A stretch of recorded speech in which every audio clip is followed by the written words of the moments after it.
Welcome into Daily Dozen Sports. Kicking off your week here, Nick Teague joined alongside David Collier. Lots to talk about in Big 12 news. A big story coming out at the end of last week for Texas Tech through the weekend. We told you last time that we were here that Donovan Atwell will come back for Texas Tech. Well, that may be not entirely true after some latest news. We'll break all that down for you. And then KSNT's Kole Emplit will join us to talk Kansas State football. And finally, we'll wrap things up over in Waco as Victoria Samuels hops on to talk all things Baylor ahead of their matchup with Auburn.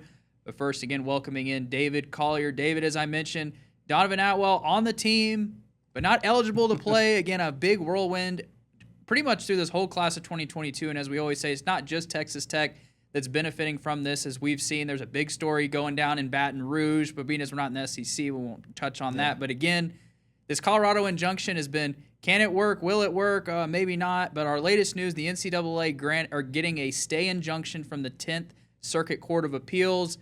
For those like me that had no idea what that meant beforehand, that basically means that everyone is staying put. You can't do anything with this injunction until they make their decision. So, of course, Donovan Atwell now kind of in limbo ahead of his potential fifth year with the Red Raiders. Yeah, it's a quick, not so fast for Donovan Atwell, right? You get that extra piece as a Red Raider fan, and Grant McCasland able to add a familiar face and a record setter in his 1 year here at Texas Tech. And now, like you said, that on hold. Now, this does not affect the Darian Williams and Jamichael Stillwell, who also got injunctions. They just went through different states. Remember, the Colorado one was a blanket one for every single player in the country, but Darian Williams and Stillwell both had injunctions in different states, and those are still in place, so they're still eligible to play for the Red Raiders. But, yeah, Atwell right now is kind of in limbo. I guess classes starting at Texas Tech today, so I'm assuming he'll be enrolled in classes and be taking something as he prepares to hopefully get some good news and will be in a Red Raider uniform. Again, you mentioned the appeal process. We don't know the date of that, but that's something that you would imagine would be expedited, and they would try to hurry that along. So all of these student athletes who were told a few weeks ago that they were going to be able to play will know their future sooner rather than later. Yeah, and I assume most of these, if they are able, you mentioned the state injunctions, that's a potential path forward for Donovan Atwell, and you have a little more insights than I do about why that may be an issue or why it was an issue earlier. But I feel like that's probably a path forward because, as we mentioned before he came on air, there's a little bit of issues with taking that path. But the flip side to that, if this ruling is officially overturned by that court, you don't get to play at all.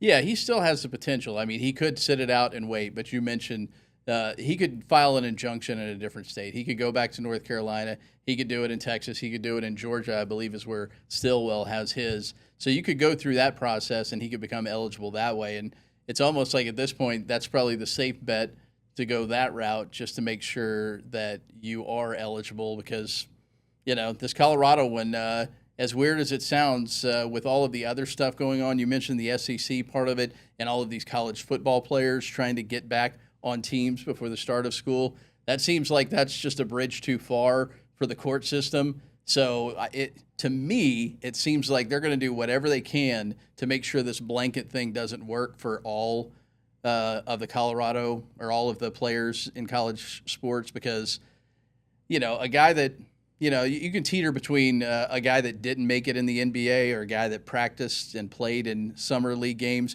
But when you're in training camps and getting paid by NFL teams and all of these guys are deciding – maybe I want to go back and get a paycheck at the college level because it's going to be better and I'm guaranteed. That seems like that's some murky waters. So it seems like the safe bet would get an injunction in a different state. That's just my thoughts on the whole thing. But when football players start coming back from the NFL to college, I'm sure the NFL is like, whoa, wait a minute. We're the number one league in the country, not college football. That's just me.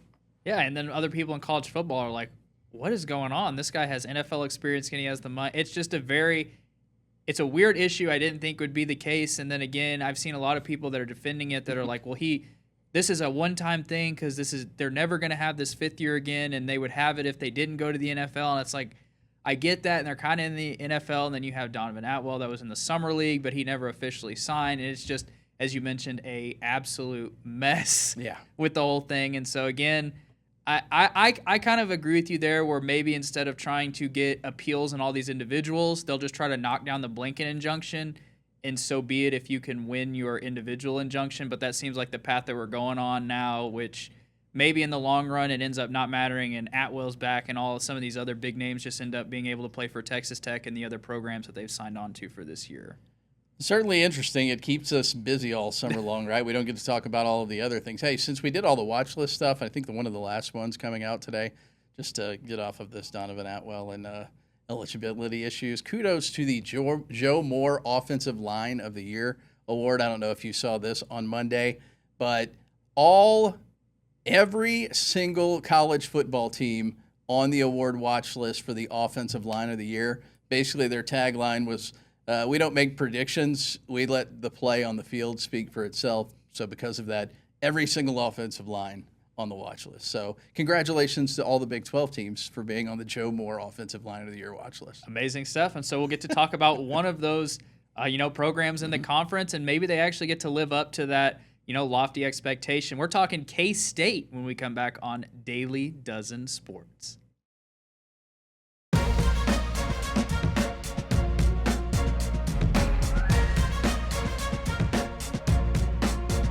Daily Dozen Sports continuing on here. David Collier, Nick Teague, and we are 12 days away from the start of Kansas State football and the rest of the Big 12. We know TCU is kicking off this week, but we're talking Kansas State Wildcats joined by KSNT's Kole Emplit. Before we get to that, though, Cole, you had an opportunity to make that trip to Ireland a year ago. What was that like, covering the Wildcats over there? I did, and thanks again, of course, guys, for having me. It was an interesting experience. I know for me, I enjoyed everything but the travel. It was fun to get there. I know the players, personally speaking for K-State, they wouldn't do it again. They did not like going to Ireland and giving up a home game, but I had a great time. K-State lost, but hey, I was having a good time covering some football, had some good Guinnesses when I wasn't working. It was a great experience for me personally, so. Talking about great experiences, Cole, the Wildcats hoping to kind of have a rewrite from last year's season is, kind of went off the rails a little bit. I would say even starting with that Farmageddon game against Iowa State, they came in projected to maybe be a Big 12 contender before anyone knew what the conference would look like. You dropped that game. And, that's an acceptable loss. We saw Iowa State go 8-4 down the stretch, but then it just seemed like things not gelling together. But as you said, 12 days away from kickoff. What have we been seeing in fall camp is – now new head coach Colin Klein is looking to get his alma mater ready to go. Yeah, definitely. There's a lot of optimism. You'd like to think so, right? Colin Klein coming in. And with a favorable schedule, K-State fans should be excited, right? So obviously when fall camp comes around, you're like, all right, college football is back. But the bad side of it is you're going to deal with some injuries. And unfortunately, K-State has been the negative side of that. Their offensive line taking a hit in particular. John Pastore, an all Big 12 selection, announced he was out for the season. George Fitzpatrick, an Ohio State transfer, missed all last year. They announced he's out again for the season. So a lot of optimism with the offense. And then you have some sticks like this go down with on the tackle side. Not ideal. Now, that being said, obviously you play 3 games, starting with Nichols, who you should be pretty handily. So it's a good time to get some of those freshmen in. It's going to be interesting, though. Now the talk has turned to what's the offensive line going to look like, especially through the first month of the season. You mentioned the Nichols game. I mean, that's one of those games you would expect to see a lot of the backups playing in anyway. We say that, but to be honest with you, it seems like this time of year is more difficult for Kansas State. It's like they're learning their team, right? I mean, not to say Tulane is a Nichols, but there's certainly been some years in non-conference play in recent memory that it's been a tough road to hoe for the Wildcats before they even got to Big 12 play. And yeah, I mean, we saw it last year. North Dakota pushed them to the edge. They lost to Army. So it can happen, right? It can happen for K-State, especially at home. Hopefully you don't like to see that happen. But kind of like you said, Nichols, you should hopefully just take care of business and not even think twice about it. You got Wazoo and then Tulane. So like you mentioned, some more competitive teams. But yeah, it's a great time to get in those second strings, third strings, in case you need that depth later on the season. See what you have in real-time reps and see what you can have going forward. And Cole, you mentioned kind of the injuries that are surrounding and also just the depth on the team to maybe account for that. We, of course, know about Avery Johnson and some other big names on the team. And we can talk about him, but who are some other individuals and groups that have been kind of showing up and stepping out here in the waning days of preseason camp? Offensively, I would look at the tight end room in particular. Obviously, Garrett Oakley is such a strong senior, and it's been interesting because obviously, when you have a five-star freshman last year like Lincoln Cure come in, you think he's going to be all this and that, and he just wasn't. So now have Oakley leading the way, Cure right behind him, John and Ncio is that third. David Johnson says he said it's arguably the best tight end room in the country. So we'll see if that unfolds on the field this year. But Johnson in particular really notes his tight end group, and he has to rely on them when you have a brand new receiver core. You have to rely on some familiar faces. So we're definitely going to see that come Saturdays. As far as the receivers go, I guess catch us up to speed maybe with a couple of guys that we might hear some of the names of. I obviously know the offensive setup there with Kansas State, especially a Colin Klein offense, but you're going to need to be effective in the pass game if that run game is going to work. For sure. I think Jaron Tibbs will be the leading receiver. He's the only returner from last year's core group. You have Isaiah Williams, who transferred in from A&M, coming over with Klein. Brandon White should be a fun one. He'll be kind of that wide receiver 3-4. He's a small guy, which K-State fans love that little special teams use. So he's going to be back there in the punt return as well. So it'll be interesting to see him get going. I think he could be a fan favorite this year for K-State. Tibbs will definitely lead the way. It's going to be interesting to see how the core, though, develops over the course of the season. Because like you said, you got to establish the pass well to get the run game going, which will be their strength. So it'll be kind of interesting to go once we get to Big 12 play.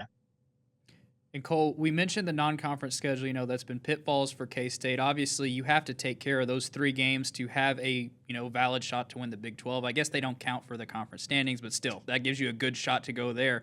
But maybe what are some other games that early on or are just big-time games for the Wildcats to compete for that Big 12 crown this season?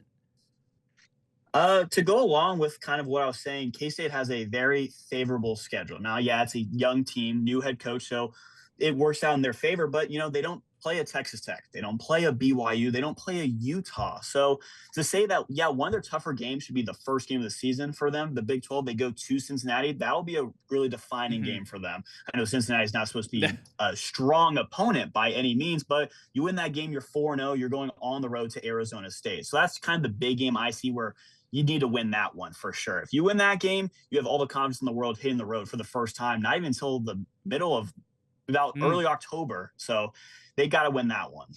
Yeah, a little bit of a difference starting the season off in Ireland and then wait until week 4 to leave Manhattan. Yeah, right.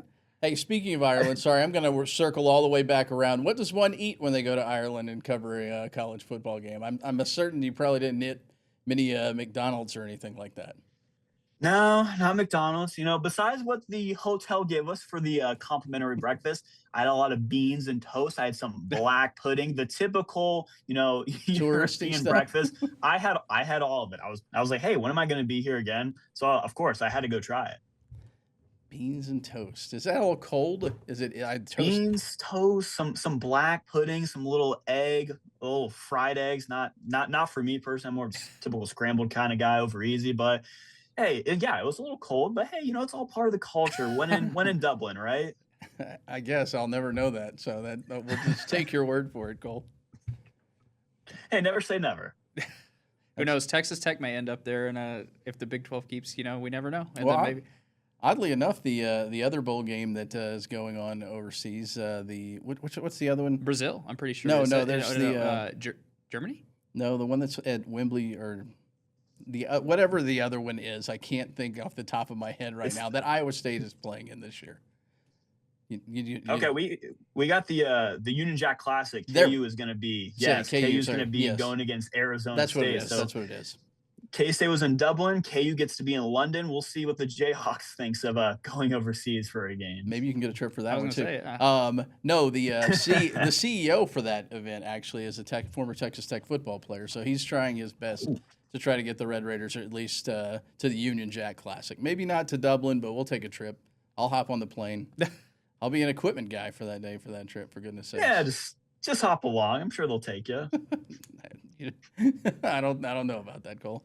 You got anything else, Nick? No, I mean, Cole, again, thank you for, coming on and sharing that with us. We look forward to seeing what happens with Nichols. Of course, we're going to have one more week as we to talk to you on Daily Dozen. That'll happen over with our own Nick Farrell. But yeah, a good insight to a program that, again, I feel like the theme of the Big 12 this season is somewhat uncertainty. There's a lot of programs that look like they can vie to the top. You have your kind of upper tier and who can kind of make their way.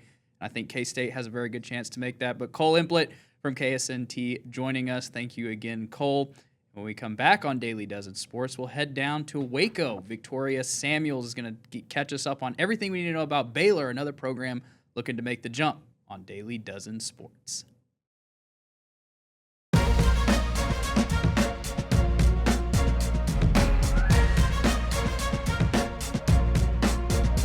And welcome back into Daily Dozen Sports. Headed over to the Brazos River area to Waco to talk a little bit about the Baylor Bears, none other than KWKT Fox 44's Victoria Samuels joining us on the show. Not quite your Daily Dozen Sports debut, but your debut talking to us here in Lubbock. So glad to have you join as a part of the team. Hello, neighbor. How are you? Doing good. Doing good. Good. Speaking of doing good and wanting to do good, Dave Aranda and the Baylor Bears, they're a team that has been, I would argue, in the last 5 years, probably the most hot and cold team in the Big 12. Of course, you have a Big 12 title under your belt. You have a couple of not even making a bowl game season under your belt, as we saw last year with preseason, Heisman candidate Sawyer Robertson, things not going quite well. A little bit of a different story for Baylor and hoping for a little bit of a different outcome. Victoria, what have you been seeing down there in Waco from that squad as they're getting ready for their opener against Auburn?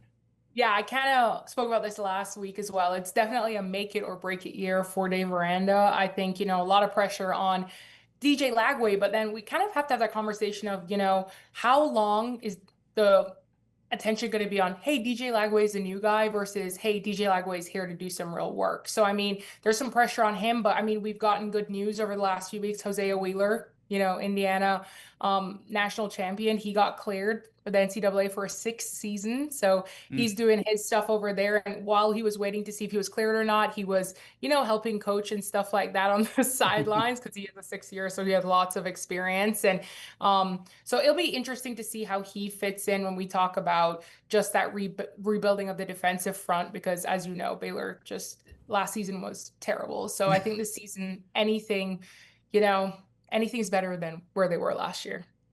Speaking of defensively, you mentioned it, not great last year. Dave Aranda basically hiring a new defensive coordinator to take over. What, if anything, have they said makes this different than a year ago defensively? Obviously, different parts in there, people that helped win a national title and whatnot. But is there anything that they say will be different on the field for the defense compared to a year ago? Yeah, I think, it's obviously like a lot of moving pieces, a lot of new faces in there as well. And so a lot of transfers and stuff like that. But when we talk about that new defensive coordinator, Joe Klanderman coming in from K-State, obviously he's familiar with the Big 12 and just, he has, every time I talk to the players, I'm like, how's Coach Klanderman's defense? They're like, it's the best thing ever, but it's also the most confusing thing ever. So I don't know how to explain it to you. So I think there's, Aranda is a defensive man himself, and he's given out play calling this year. I don't know if that's a good sign or if that's a bad sign, but he's kind of putting his faith in his coordinators and assistant coaches. And so Joe Klanderman, when you go out to practice, Aranda just kind of walks around and stays pretty quiet. And like Joe is like walking back and forth. So it's interesting to see, but it seems like he's gelled really well with the guys, and it seems like everything's going well. But you never really know until you start. And unfortunately for them, it's Auburn. That is a big team to be facing, even though it's Galesh's first season. It's a big team to be facing as your season opener, especially out there in Atlanta. So it's going to be interesting to see their matchup. I asked Dave, I said, what are you seeing from Auburn that you guys are preparing for? And I asked some of the players, and they pretty much said they're going to see a lot of they're going to run the ball a lot. And that's what they've been preparing for these last few weeks, is that first game. Yeah. And Victoria, just staying with Auburn and kind of, I know you said that he's getting a lot of the focus and everything, but even if you can stop Auburn, you got to score to be able to beat the Tigers, and DJ Lagway going to have a lot of weight on his shoulders. Again, what are we just seeing from this? He has experience in the SEC playing Auburn. What are we seeing from him ahead of his debut with the Bears? Obviously, he's coming from being a starter in the SEC. He's familiar with this Auburn team. He knows what they're like. They have a new coach at the helm, so they have their own thing going on. But, DJ knows what it's like to play in the SEC. So I think that's his advantage over another quarterback who might be coming in. I think he just seems really happy, which is not something that, like, when I see video of DJ from last 2 years, you can probably see that. And he's just, every time we talk to him, every time we're in a media scrum, we're like, DJ, how's it going? And he's like, I love these guys. I love these guys. Like, he keeps repeating it. It sounds like a broken record, but like they're throwing out words like playing freely, living freely. Like, I think there was a comment that he was like in a straitjacket when he was in Florida. So, I mean, I think for the first time in a long time for DJ, from my understanding, is that he actually enjoys being there and being around these guys. And I think that will help. He has a great relationship with Spav, who is the offensive guy over there. And I mean, things are going really well with him and his coaches. And even the other QB2, 3, and all of them, they all seem to really respect DJ, and they're learning a lot from him. And it's not just like, oh, we're praising him. It seems like it's a back and forth relationship, which I think is going to be really helpful. And in practice at the beginning, I did say it looks like he was throwing rubber duckies back in spring, but I mean, he's really tightened things up this fall during camp time. And so it's gonna be interesting to see what he does against Auburn and what this team can actually do, because again, we only see what we can see in practice. We don't know what they're made of until they hit the field. We talk about Auburn, one of the biggest non-conference opponents for anybody in the Big 12. One of the only power opponents. You have your North Carolinas and stuff in there, but Auburn, a respectable SEC program. Even if the Bears don't get it done against Auburn, I guess how important is it for them to at least make it competitive? And then what are some other, early matchups that are kind of going to set the tone for Baylor heading into this season?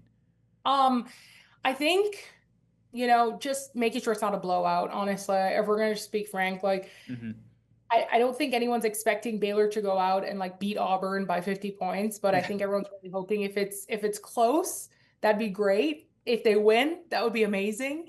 But I think just being out there and just putting all the pieces together. I mean, they had their second scrimmage on Friday, and we weren't able to film that. They kicked the media out. But pretty much Dave was like, we're really focusing on getting back into game day feels. He's like, there's a whole process for game day. He's really, sometimes when we interview him, it's really interesting, but he's just explaining, like, you go out there, you get the vibes of coming off the bus, getting taped up, and he wanted everyone to kind of go through those feelings and go through the motions of getting ready for a game day, because he believes that like that has an effect on the game itself as well. And so I think they're doing all the right things. And so Auburn is there. I think another big opponent for them is going to be Arizona State. I think that one is on the road in Tempe. I also think they have Kansas at one point on the road as well before that. So I think there's some. It's hard because, the Big 12 is getting more and more competitive every year. In the day and age of NIL, in the day and age of this transfer portal, like, the Big 12 is becoming a serious conference when it comes to football. And so I think, every opponent you face in the Big 12 is going to be a hard opponent. And so it's hard for me to say, like, these are specific opponents they should watch out for. But I think it's a make it or break it year for Dave Aranda, and I think everyone knows that as well. Yeah, I mean, no disagreements there. And you mentioned, a lot of big opponents and hard opponents that they play. Texas Tech on the schedule, so we'll get to see firsthand what the Bears are made of. That's a big rivalry game. They normally get the best of the Red Raiders, or at least every now and then. So, but we'll have to see. I would tell you this: I would suggest if Dave Aranda and company want to, make sure they're in a good standing, they might want to win a lot of games before those final 3 at BYU, Texas Tech at home, and at Houston. That's a tough finish for Dave Aranda and company. I will say, I left this out. BYU is definitely a little threat. Okay, I'm not gonna lie to you. Saw BYU at the Big 12 media days, and they're a threat. I mean, what a great team through and through. And if I was Baylor, I'd be scared to play BYU. And it kind of sucks that they wrap up their season in Houston. But even their preseason games, like, okay, you have Auburn, but then you play Prairie View A&M. I spoke to the coach at Prairie View A&M because we did a countdown to camp special, and he was like, I'm new here. If it was up to me, we would not be playing Baylor because he knows it's about to be a BTA. So he's like, it is what it is. And they play Louisiana Tech, who just joined the Sun Belt Conference. So there's a lot of change. And I don't know if those teams are really going to prepare them for a Big 12, but at least they can get them. If they lose to Auburn, at least they can get, something going afterwards. Right. Yep. Yeah. And kind of a preview for tomorrow's show. We have, Salt Lake City coming on. You gave all the praise to BYU. We should play that for them. But for our show today, that'll about do it. Victoria, thank you so much for coming on. And for Kole Emplit, for David Collier, for everybody here on Daily Dozen Sports. Thanks so much for watching. West Virginia has your show tomorrow. We'll be back here on Wednesday. Thanks for watching.